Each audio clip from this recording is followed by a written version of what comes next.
물 위를 걸으신 예수님이란 제목으로 우리 함께 읽은 본문을 가지고 은혜를 나누어 보려고 합니다. 지난주 수요 설교 기억이 나십니까? 우리 신종준 목사님께서 오병이어에 대한 말씀을 전하셨죠. 오늘 본문이 그 다음 이어지는 본문입니다. 오병이어 사건을 직접 현장에서 겪었던 그 사람들의 느낌, 기분 이런 게 어땠을까요? 정말 말로 다 할 수 없이 이분들은 흥분의 도가니 속에 빠져들었습니다. 제자들도 마찬가지였습니다. 제자들이나 그 음식을 받아 먹은 처음에는 몰랐죠. 그러나 그 군중들, 무리들이 이 음식이 어떻게 해서 자신들에게까지 왔는지, 그리고 이렇게 충분히 거둘 정도만큼 넉넉하게 우리에게 주어졌는지를 이제 알게 된 거죠. 제자들이 볼 때는요, 야, 이제 뭐가 됐다. 이제 뭐가 좀 될 것 같다. 이런 느낌이 충분했을 것입니다. 실제로 그랬습니다. 청중들은요, 지금 세례 요한이 죽은 상태였다고 들으셨죠? 지난주. 세례 요한이 이제 처형을 당하고 예수님께서는 한적한 벳세다 평원입니다. 누가복음 9장 10절에 보면 한적한 곳으로 들판으로 가자라고 해서 이제 가신 거였잖아요. 그런데 그곳에서 그렇게 놀라운 일들을 직접 경험한 청중들은 이제 예수님에 대해서 정말 새로운 시각을 가지고 어떠한 이제 그 사람들로 친다면 어떤 거대한 모략 같은 것을 한 것 같아요. 요한복음 6장 15절에 보면 그 말씀을 아주 잘 보여주고 있는데 그 말씀 내용에 이렇게 되어 있습니다. 한번 읽어볼까요? 그러므로 예수께서 그들이 와서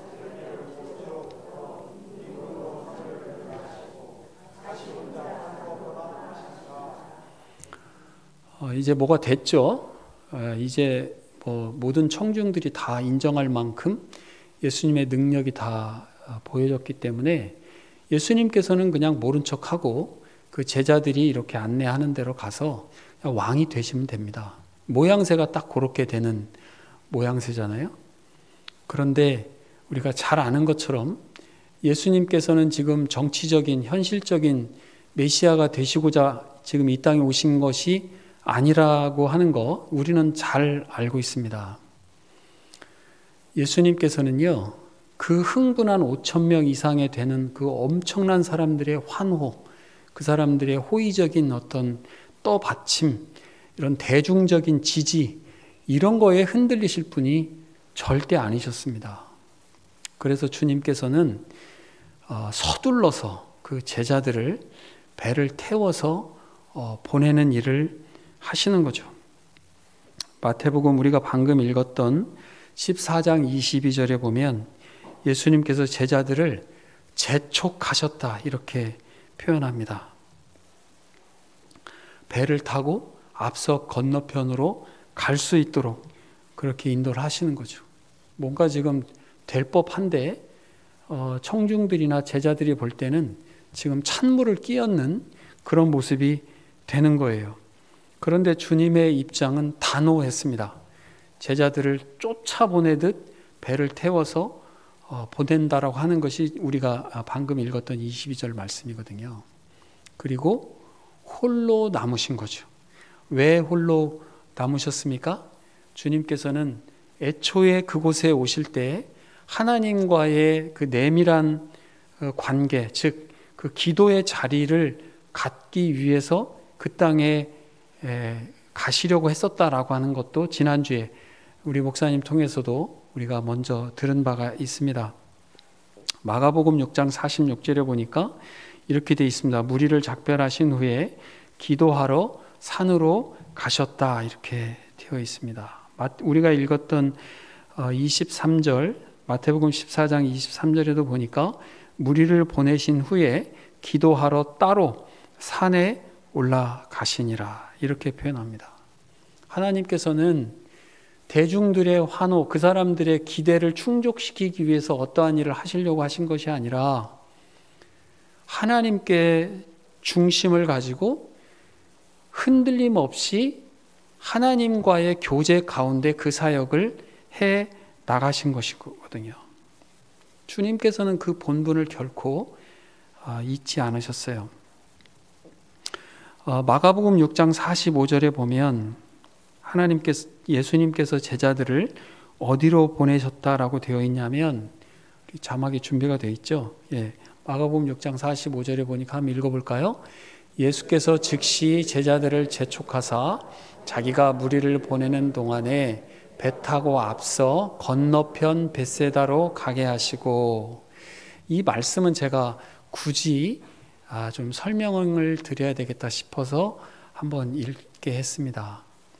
제가 앞서 누가복음 9장 10절에 보면 벳세다로 가서 지금 오병이어의 그런 놀라운 일이 있었잖아요. 그런데 지금 다시 배를 타고 벳세다로 보내는 것으로 지금 마가복음에서는 그렇게 얘기하고 있거든요. 그래서 설명이 없으면 잠시 혼돈할 수 있기 때문에 말씀을 드리는 것입니다. 우리가 이거를 잘 살펴보고 연구를 해보면 갈릴리 호수의 북쪽 끝 동쪽에는 벳세다라고 하는 곳이 있습니다. 이것은 어부들의 마을이란 뜻입니다. 어부들이 사는 어촌이에요. 어촌이라는 뜻이 벳세다인데, 그 벳세다라고 하는 곳은 지금 세례 요한을 잡아서 처형시킨 그 악한 헤롯 안디바스가 다스리는 곳이 아니라 헤롯 빌립이라고 하는 다른 왕이 다스리는 곳입니다. 그러니까 지금 정치적으로 굉장히 혼돈스럽고 아주 위협적이기 때문에 그 안디바스가 다스리고 있는 그 영지를 벗어난 벳세다 지역으로 가셨던 것이고, 그 벳세다에서 이적을 베풀고 군중들에게 하나님의 그 놀라운 능력을 보여주신 뒤에 이쪽 헤롯 안디바스가 다스리고 있는 곳에도 갈릴리에 속한 벳세다가 있습니다. 그곳은 우리가 아는 것처럼 베드로, 그 다음에 안드레, 빌립의 고향이기도 합니다. 그곳은 가버나움과도 거의 속해 있을 정도로 그런 곳으로 다시 배를 태워서 그쪽으로 보내는 거죠. 이해가 되시죠? 지명은 같지만 갈릴리 동쪽, 북쪽 끝에 있는 벳세다가 있는 것이고, 다시 가버나움 쪽, 약간 왼쪽에 있는, 서쪽에 있는 벳세다가 있는 것이죠. 이것을 왜 굳이 말씀을 안 드리면 이걸 조금 더 살피다 보면 혼돈이 될 수 있기 때문에 동명이지만 지명은 약간 다르다. 그걸 제가 말씀을 드렸고요. 그쪽으로 주님께서 이제 쫓아 보내는 것이죠. 그런데 가다가 어떨까요? 출발할 때는 지금 엄청난 그 예수님의 그 표적을 직접 경험한 제자들은 마음이 아주 푸근했을 것입니다. 야, 우리가 믿고 따랐던 그 예수님이 정말 이런 놀라운 능력을 행하셨구나. 그런데 우리가 추대를 해서 정말 어떤 왕으로서의 준한 그런 위치에 서시면 훨씬 더 결집도 되고 우리의 필요한 것을 좀 충족시키실 텐데 왜 주님께서는 우리를 이렇게 재촉해서 보내신단 말인가? 이렇게 아쉬움도 있었겠죠. 그리고 그곳에서 노를 저어서 오기 시작합니다. 그런데 우리가 아까 읽었던 것처럼 14장 24절에 보면 배가 이미 육지에서 수리나 떠나서 바람이 거스름으로 물결로 말미암아 고난을 당하더라. 수리 정도 되는데 요한복음 6장 19절에 보면요, 약 10리 정도 됐다 이렇게 표현합니다. 그러니까 한 4km 정도 이렇게 됐겠죠. 그래서 어느 정도는 얼추 가고자 하는 곳에 한 중간 지점 정도 왔을 것으로 그렇게 생각합니다. 여러분 잘 아는 것처럼 제자 중에 몇몇은 그 갈릴리 바닷가에서 잔뼈가 굵은 사람들이에요. 그렇기 때문에 어지간한 것들은 다 충분히 극복해낼 수도 있는데 심히 고난에 빠져 있다라고 표현할 정도로 사실은 그 사람들이 맡아은 그 물결은 보통이 아니었던 것이죠. 우리가 상식적으로 이스라엘에 보면, 우리가 이스라엘도 놓고 보면 왼쪽에서 지중해가 있기 때문에 서풍이 붑니다. 그래서 어느 정도의 바람에 대해서 좀 거스를 거다라고 하는 것은 생각하고 갔을 거예요. 그런데 이게 그런 수준이 아니라 아주 몹시 심한 그런 풍랑으로 그 사람들은 뭐 거의 정말 죽기 직전의 그런 고난에 직면해 있는 것이죠. 마가복음 6장 48절에 보니까 이렇게 되어 있습니다. 바람이 거스름으로 제자들이 힘겹게 놓은 것을 보시고 밤 사경쯤에 바다 위로 걸어서 그들에게 오사 지나가려고 하시매. 지금 바람이 엄청 심해서 제자들이 노젓는 것에 한계를 느끼고 있고 엄청난 고난을 겪고 있는 그 상황에 예수님께서 지금 어떻게 하신다는 거예요? 바다 위를 지금 걸어서 오고 계시는 거예요. 두 가지 정도 생각할 수 있어요. 하나는 예수님께서는 제자들의 그 믿음의 수준을 한층 견고하게 계속 훈련 단계로 갖고 가시는 프로그램을 지금 진행하고 계시기 때문에 예수님께서는 이 바다 위에서 그러한 생각을 하셨을 수 있다라고 생각하는 게 하나이고요. 하나는 주님께서 그 멀리 지켜보시고 그 제자들의 그 어려움 상황들을 이제 뭐 바다가 미치니까 이 산 위에서 쭉 보시고 아마 주님께서는 돕기 위해서 친히 그곳으로 가시지 않았을까, 이런 두 가지 정도 해석은 있을 수 있는데 우리는 거기까지는 갈 건 아니고 주님께서 걸어서 오고 계시는 상황을 지금 제자들이 목격하고 있는 것이죠. 유대 사람들의 내려오는 생각 가운데에는 악한 영들은 바다에 대부분 살고 있다라고 하는 것이 팽배해 있었습니다. 그렇기 때문에 당연히 지금 안 그래도 육체적으로 혹은 아무것도 지금 앞으로 나갈 수 없어서 난감해 있는 상황인데 갑자기 뭐 이상한 게 걸어서 오는 모습이 보이니까 이 사람들이 다들 어떻게 했다는 거예요? 유령이다. 크게 소리친 거죠. 그런데 그 시간을 밤 사경이다라고 얘기합니다. 시간을 야간 시간의 12시간을 4등분 했을 때 4번째 파트에 해당되는 시간을 사경이다라고 표현했습니다. 일반적으로. 그러면 4등분 했으면 새벽 3시부터 6시 즈음 정도 됐겠죠. 자, 아까 출발할 때가 언제였다고 했죠? 저물 때죠. 이제 막 초저녁이 됐을 때 노를 저어서 출발했는데 얼마나 바람이 거셌는지 그 시각까지 그 온 힘을 다 쏟으면서 지금 어려움 가운데 있는 거죠. 그리고 예수님께서 그렇게 왔을 때 이 사람들은 두려웠습니다. 주님께서 가장 안타깝게 생각하는 것이 이 두려움의 감정입니다.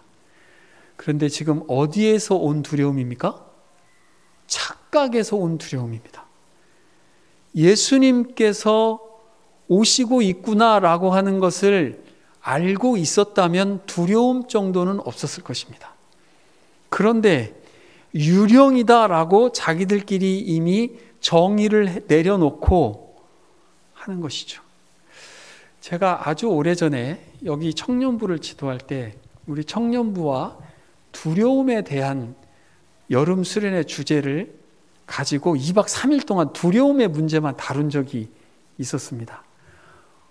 우리가 생각할 때 우리가 감당할 수 없는 재난이 닥쳐올 것이다라고 하는 생각이 우리 마음에 몰려들면 그때부터는 두려움이 우리를 감싸버립니다. 그리고 그 두려움은 놀랍게도 전염됩니다. 대부분 실체와 근접하지도 못한 두려움들이 우리를 감싸기 시작하면 우리의 정상적인 사고 방식조차도 그냥 잠재돼 버립니다. 그런 상태에 있다라고 하는 것이죠. 지금 이 사람들은 불과 12시간도 되기 전에 무엇을 경험한 사람들입니까? 오병이어를 경험한 사람들입니다. 예수님께서 어떠한 분인지를 실제적으로 직관한 사람들이에요. 그런데 지금 자기들 앞에 닥쳐있는 그 두려움 때문에 지금 사지가 거의 마비될 정도로 그런 상태에 있는 것이죠. 우리의 주님은 우리의 역시 구원자이십니다. 주님께서 27절에 이렇게 말씀하십니다. 예수께서 즉시 이르시되 안심하라 나니 두려워하지 말라. 자, 지금 풍랑이 잠잠해졌다는 말이 있습니까? 없습니까? 아직 없습니다. 여전히 풍랑은 몰아치고 있고 여전히 파도도 위협 속에 있습니다. 그런데 주님께서 나다. 이 나다라고 하는 이 표현은 신학적으로는 하나님께 사용되는 말입니다. 그래서 헬라어로는 에고 에이미 들어보셨을 거예요. 내가 나다. 이것은 출애굽기에서도 하나님께서 스스로를 나타내실 때 말씀하셨던 내용이고 이사야에서도 마찬가지입니다. 나야, 나란다, 내가 여호와란다, 내가 하나님이란다 라고 말씀하시는 거죠. 그러면서 뭐 하라고요? 안심하라고요. 안심하는 여러분 되시기를 주님의 이름으로 축원합니다. 주님과 함께 있을 때, 주님에 대한 믿음이 우리 마음에 완전히 지배할 때, 주님이심을 우리가 확신할 때 우리에게 있는 두려움이 아니라 안심함, 평강함, 은혜로 지배받는 그런 역사가 우리에게 있기를 축원합니다. 주님이 당당하게 말씀하십니다. 나다. 두려워하지 마라. 이 말 뜻은 나는 유령이 아니야. 그 말씀도 되는 것이죠. 그리고 이제 내가 너와 너희들과 함께함으로 너희들이 겪는 이 두려움은 아무런 것이 될 수 없어. 이제 너희들에게는 그 두려움이라는 감정은 소용이 있습니까? 없습니까? 이제 그 감정 소용이 없습니다. 라고 표현합니다. 예수님께서 제자들과 함께 배를 타고 거라사라고 하는 지방으로 가실 때 풍랑을 한번 만난 적이 있었습니다. 이것보다 더 앞서 있었던 사건입니다. 주님께서는 그때 배에 누워서 주무시고 계셨어요. 기억하시죠? 주무시고 계셨을 때 제자들이 다 죽게 생겼는데 지금 주무실 때입니까? 우리를 구원해 주십시오라고 해서 주님께서 이미 풍랑을 잠잠케 한 기억을 이 사람들은 갖고 있습니다. 두 번째로 경험한 것입니다. 구약 성경에서 풍랑을 잠잠케 하신 하나님의 능력은 여러 번 나옵니다. 그런데 신약 성경에서는 지금 두 번째 이 풍랑을 잠잠케 하시는 주님이심을 제자들은 다시금 깨닫는 것이죠. 자, 여기에서 모든 상황은 정리가 될 수 있는데 갑자기 돌발적인 상황이 생겼습니다. 우리에게 늘 신앙의 교훈을 주기 위해서 준비되어 있는 베드로가 또 여기에서 나섭니다. 28절에 14장 28절에 보니까 베드로가 대답하여 이르되 주여 만일 주님이시거든 나를 명하사 물 위로 오라 하소서 이렇게 얘기합니다. 여러분 같으면 그렇게 말씀하실 수 있겠습니까? 만일 주님이시거든 나를 오라 하십시오. 여러분 어떻게 들리십니까? 이것은요, 매우 당돌하기도 합니다. 지금 주님께서는 제자들을 그렇게 바다 위에서 풍랑을 만나게 함으로 인해서 자신들의 믿음이 어느 정도 수준인지를 주님께서는 스스로 보게 하고 계십니다. 주님께서 무슨 유치하게 이 사람들의 믿음을 시험하기 위해서 그렇게 하셨다라고 보기는 그건 아닙니다. 주님은 이미 믿음의 수준을 다 알고 계세요. 그런데 뭘 그걸 테스트를 하겠습니까? 누구에게 믿음을 보게 하기 위해서 그랬냐면 본인들 스스로. 여러분 어떻습니까? 우리가 전혀 예상치 못했던 어떠한 일이 딱 맞닥뜨렸을 때 무엇이 들통나던가요? 우리의 믿음이 보이는 겁니다. 거기서 바닥이 드러나는 거예요. 어떤 상황이 탁 닥쳤을 때 거기에서 자기 믿음이 보여지는 거잖아요. 지금 주님은 그것을 보게 하신 것이고 주님이 함께함으로 이것을 지금 정리정돈해 가고 계시는 중인데, 베드로는 지금 누구를 시험하고 있는 거예요? 예수님을 시험하고 있는 거예요. 만일 당신이 정말 예수님이라면 당신이 걷는 거 보니까 나도 걷게 할 수 있을 것 같은데 그렇게 한번 해보시겠습니까? 라고 제안하는 것입니다. 이것은 불신 시험과 동시에 정말 주님이라면 나를 걷게 할 수 있는 분이다라고 하는 그 확신도 같이 있는 제안입니다. 만일 주님이시거든 저를 오라 그리고 걷게 하소서.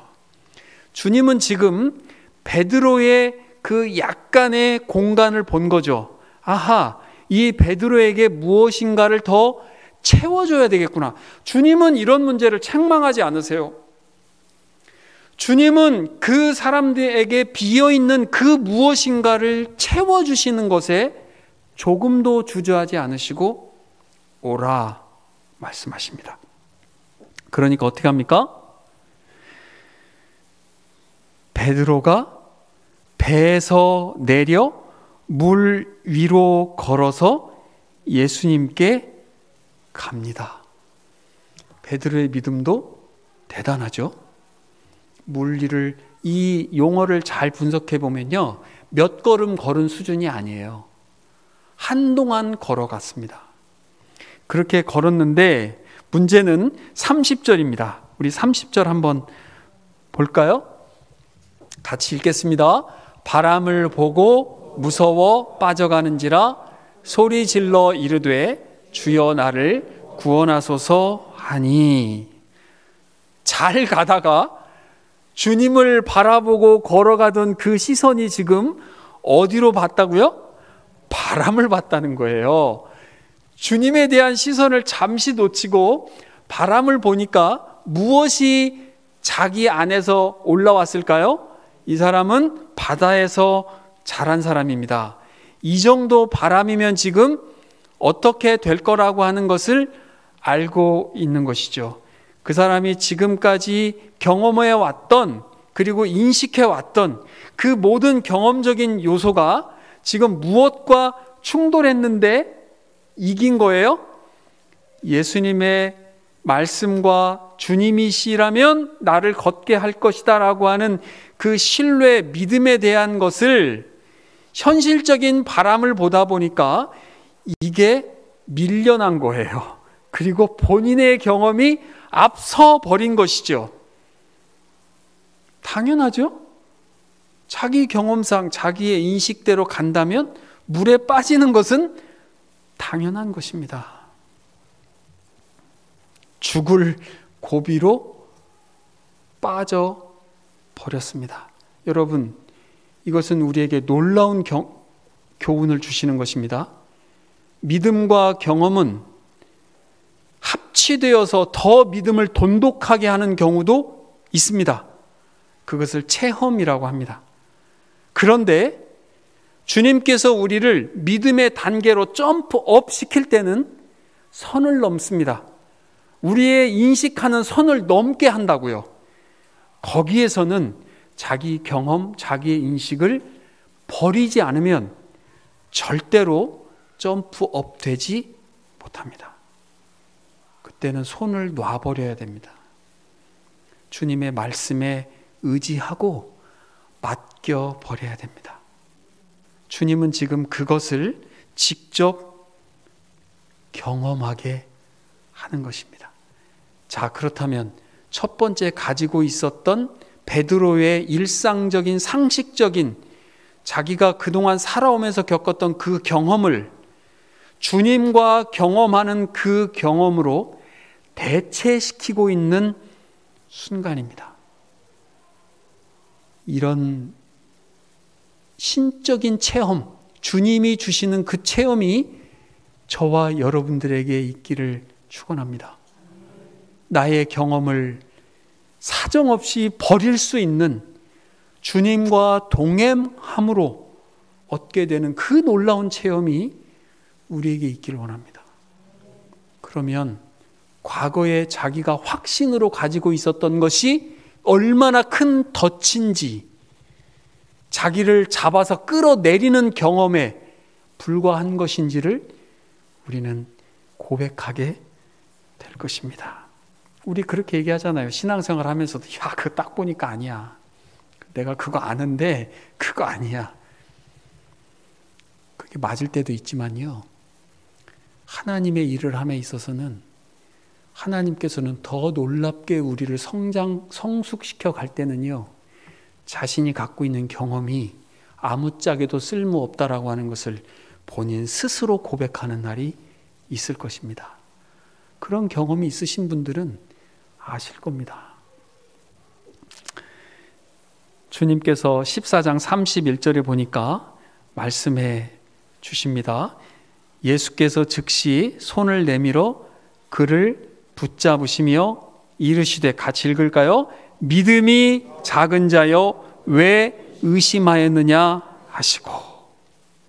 주님께서 그 베드로의 마음을 정확하게 보신 거예요. 신약 성경에 의심이라고 하는 단어는 여러 번 나옵니다. 의심은, 여러 번 나오는 의심은 불신의 상태입니다. 그런데 여기에서 번역한 의심이라고 하는 단어는 신약 성경에 딱 2번 나오는 디스타저라는 단어인데, 이것은 믿음이 작은 자여, 믿음이 있는데 머뭇 주저하는 상태를 일컫는 말입니다. 그러니까 다른 의심도 있어요. 성경에 보면 의심한다고 번역한 단어가 있어요. 그러나 원어에는 달라요. 이 의심은 머뭇 믿음은 있으나 주저하는 것. 혹시 어떠한 일을 두고 믿음으로 행해야 되는 그 직전에 머뭇 해보신 적 있으십니까? 저는 많습니다. 주저 한 적도 많습니다. 그런데 그것이 하나님께서 보실 때는 믿음이 작은 자여라고 말씀하시는 거죠. 하나님은, 주님은 우리가 조금 더 담대하게 거기서 한 걸음 더 나가서 그 믿음을 견고하기를 원하셨는데, 우리는 주저하고 머뭇대면서 정작 주님이 우리를 위해서 경험케 하시는 그 놀라운 믿음의 행보를 우리는 수도 없이 하찮게 여긴 적이 얼마나 있던가 말이죠. 주님이 말씀하시는 거예요. 믿음이 작은 자요. 왜 이렇게 머뭇대냐? 왜 그렇게 주저해? 나를 그렇게 못 믿겠느냐? 왜 그걸 자꾸 마음이 갈라지느냐라고 말씀하는 것이죠. 그러면서 왜 그렇게 되었는지 이유를 마가복음에서 말씀하시는데요. 마가복음 6장 52절에 보니까, 이는 그들이 그 떡 떼시던 일을 깨닫지 못하고 도리어 그 마음이 어떻게 됐다고요? 둔해졌다고요. 여러분, 우리가 기도할 때요, 하나님, 제가 영적으로 태만하지 않게 해주십시오. 저를 영적으로 각성시켜 주십시오라고 주님께 기도해야 될 줄로 믿습니다. 그렇게 각성되지 못하고 태만한 상태에 있을 때, 그러면서 우리가 주님과 동행하고 싶습니다라고, 주님께서 주시는 온갖 은혜를 다 경험하고 싶습니다라고 우리는 그렇게 기도하는데, 주님은 더 우리에게 마음을 답답하고 안타까워 여기는 거죠. 왜 그렇게 머뭇하는 것이냐? 왜 그렇게 주저하는 것이냐? 믿음이 작은 자야. 오병이어 그 놀라운 사건을 다 경험했으면서 왜 그렇게 그거 둔해서 깨닫지 못하느냐라고 말씀하십니다. 이 본문에는요, 주님의 은혜가 너무너무 귀해요. 믿음이 갈라지고 의심하고 머뭇대고 주저하고 주님을 제대로 인식도 못하고 유령이라고 얘기하고, 주님이 그렇게 우리에게 표적을 주시고 함께 하신다라고 했는데도 착각 속에 두려움 속에 빠져서 한 걸음도 나가지 못하고, 불신자들하고 똑같이 우리가 맞닿는 풍랑 속에서 그냥 허우적대고 있는, 그럼에도 불구하고 주님께서는 즉시 손을 내밀어 붙잡아 주시는 주님이십니다. 이 본문에는요, 즉시라는 단어가 3번이나 나옵니다. 즉시. 우리는요, 때를 우리가 정하려고 해요. 그러나 때는 하나님이 정하십니다. 때의 주권은 하나님께 있어요. 우리는 얼마나 하나님께, 하나님 왜 이렇게 늑장 부리십니까? 제가 원하는 때는 이때인데 왜 하나님 이렇게 뭐 하고 계시는 겁니까?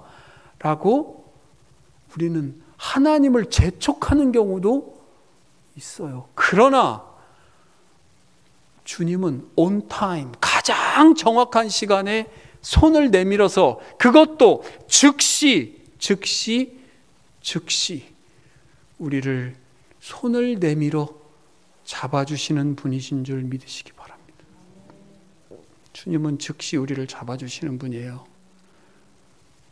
우리가 생각할 때 주님이 늑장 부린다고 생각할지 모르겠지만, 주님은 우리를 즉시 붙잡으셔서 우리에게 필요한 은혜로 건져 주시는 줄 믿습니다.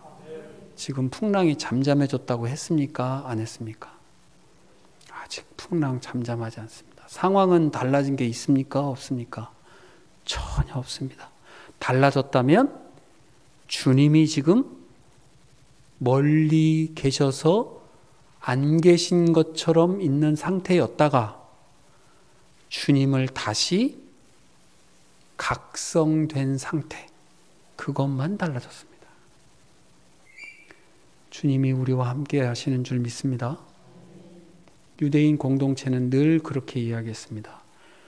하나님이 어디에 계십니까? 우리가 누구와 함께 있습니까? 라고 얘기하면 하나님께서 우리와 함께 하십니다 라고 화답했습니다. 주님께서 우리와 함께 하십니까? 주님께서 우리와 함께 하시는 줄 믿습니다. 32절에 배에 함께 오르매, 누구랑 함께 올랐어요? 베드로와 함께 올랐어요. 누가 쫄딱 젖었을까요? 베드로가 쫄딱 젖었겠죠? 주님께서 베드로와 같이 배에 올랐습니다. 그랬을 때 바람이 그치는지라. 제자들이 놀랐습니다. 그리고 주님께 경배했습니다. 이것이 예배자의 모습입니다. 예배는 믿는 사람들이 진정으로 자기 마음을 주님 앞에 엎드림으로 고백하는 것입니다. 당신이 나의 주인이시고 당신이 나의 주님이십니다 라고 고백하는 것입니다. 그것이 경배입니다. 그리고 뭐라고 고백했어요? 진실로 하나님의 아들이십니다. 그렇게 우리도 믿으십니까?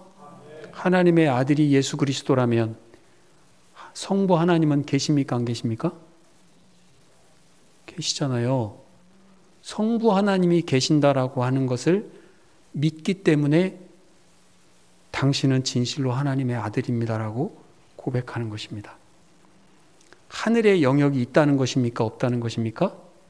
있다는 것을 고백하는 것입니다. 당신이 하나님의 아들입니다. 당신은 그런 존재네요 라고 존재성을 확인하고 끝내는 게 아니라요. 예수 그리스도가 하나님의 아들임으로 인해서 내 상황이 모든 게 달라졌다라고 하는 것을 고백하는 것입니다. 오병이어의 사건과 연결되어 있는 상태에서 귀결되는 고백입니다. 오병이어의 사건을 겪었고 이제 바다를 풍랑을 잠잠케 하신 예수 그리스도, 바다 위를 걸어오신 바로 주님, 하나님의 아들이시고 하나님이 보내신 분이고 우리는 당신의 자녀가 되는 것입니다. 우리를 예배자로 불러주셨고 우리를 하나님의 자녀로 불러주신 것을 고백하는 관계성이 설정되는 고백입니다. 그 고백을 드리는 저와 여러분이 다 되시면 좋겠습니다. 간단하게 제가 5가지로만 정리하겠습니다. 경건한 고립의 시간을 가지십시오. 홀로 남아서 주님처럼 세상의 환호, 세상의 호의, 세상의 기대 충족시키고 그 사람들에게 끊임없이 자기를 증명하기 위해서 애쓰거나 노력할 필요 없이 하나님과 경건하게 홀로 대면하고 관계를 정립해 나가는, 그래서 이 땅에서 내가 어떤 삶으로 하나님의 그 대서사를 우리가 이루어 가야 하는지 우리의 일을 깨우쳐 달라고 기도하는 저와 여러분이 다 되시기를 바랍니다. 2번째, 삶의 역풍을 만났을 때 우리의 믿음의 수준을 진솔하게 고백하고 그럼에도 불구하고 나니 안심하라 말씀하시는 그 주님에 대한 믿음, 상황에 매몰되지 않고 영적인 감각을 예민하게 다스려가는 저와 여러분이 다 되시면 좋겠습니다. 3번째는 자신의 경험 너무 믿지 마십시오.